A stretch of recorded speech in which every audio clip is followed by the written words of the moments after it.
Alright, hey you guys, it is TsubakiSwagg and I'm coming to you with my review of Sword Art Online episode 17, Excalibur. So I have to say that by far this is probably the shortest arc I've ever seen in Sword Art Online. But this arc was actually pretty awesome. And I like the fact that they even dwelled into some Norse mythology with this one. Because there is a Norse legend, like they were talking about previously. I think it was in the last episode. And it all tied together. I really wasn't expecting it, but now that I know, I think that it's pretty awesome that they went through the trouble of actually following the Norse legend almost to the T, except for the fact that Loki wasn't in it. But in this episode, like we see, they're fighting Thrymer. I believe that's how you pronounce his name. But he's the king of the giants. They're fighting the king of the giants, and he's pretty much murking them right now. And they're barely putting a dent in his health. And then we see Freya. Freya is like, well, if you can find my family's treasure, then I can pretty much defeat the king of the giants. So they went looking for her hammer. I don't want to butcher the name. But they went looking for the hammer, and it's like Kirito found it after looking, and he gave it to Freya. Well, he threw it to Freya. Freya caught it, and she said she started feeling like it was overpowering, and then she grew, like literally within a second. She grew, and she turned into Thor, which it caught me off guard a little bit. And even Kirito and Klein were like, "It's a guy." Everybody was in awe at that point. So it turned out that Freya was actually the god of thunder, Thor. And he fought Thrymer and pretty much took him out with the hammer. The hammer was so fucking awesome. You know, I didn't even think about it. Like, literally, I really didn't even think about it until after, like, all of that happened. Like, even Kirito, he could barely pick up the hammer. Kirito is pretty awesome if he actually could pick up the hammer, because nobody's supposed to be able to pick up the hammer unless they are deemed worthy. And the fact that Kirito was able to actually pick it up with a whole lot of effort, he was able to pick it up, is pretty freaking awesome if you think about it that way. So Thor just went in on the King of the Giants, and they worked together while Thor was fighting him. Everybody else was like going at him and taking him out and all that good stuff, which was actually pretty awesome. And then of course Thor did the finishing blow. And after everything was over with, Thor said, thank you for giving my hammer back, blah, blah, blah, which, like I said, followed the Norse, like the Norse legend almost to a T. Except for, like I said, Loki would also be included in that, because there is a Norse, like, legend talking about Thor dressing up as a woman to get his hammer back. But, like I said, Loki was in it as well. So it would have been more awesome if Loki was there, too. But Thor got his hammer back, and he gave them a hammer, like a version of his hammer.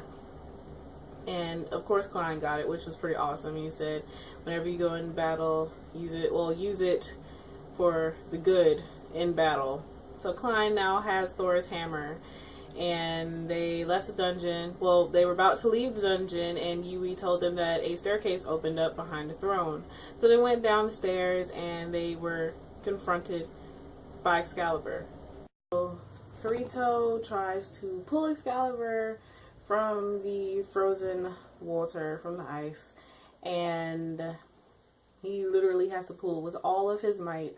But I guess Excalibur chose him, like when in the old tales, they said that if you were worthy, you'd be able to pull Excalibur from the stone. So Kirito pulled Excalibur, but Excalibur was extremely heavy.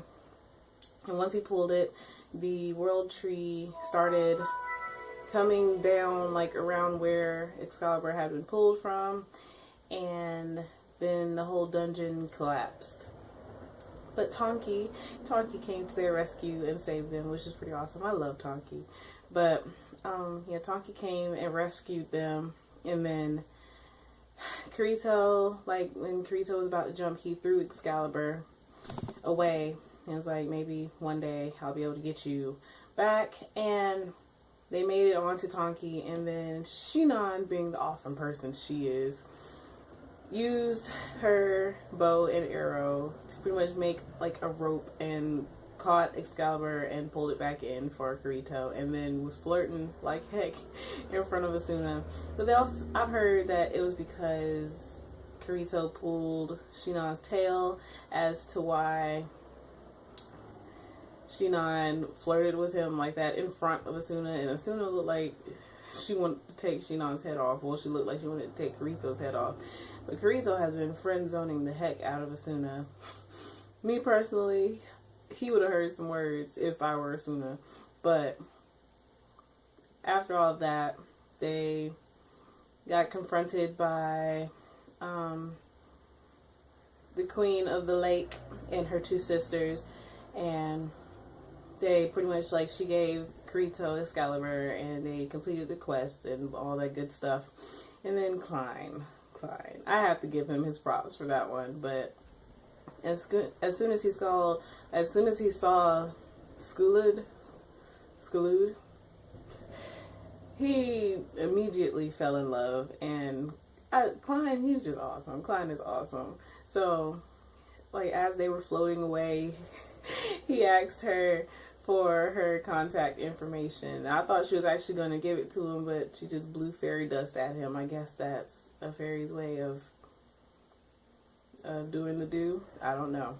But that was pretty much the whole episode. And then, like, at the end, they show they're in the cafe, and Kirito has set it up because he studies mechatronics at the school that he's going to. So he was able to rig it so that way Yui can see everything that's, like, see and hear everything that's going on in the cafe. So it's pretty much like she's there, which is pretty awesome.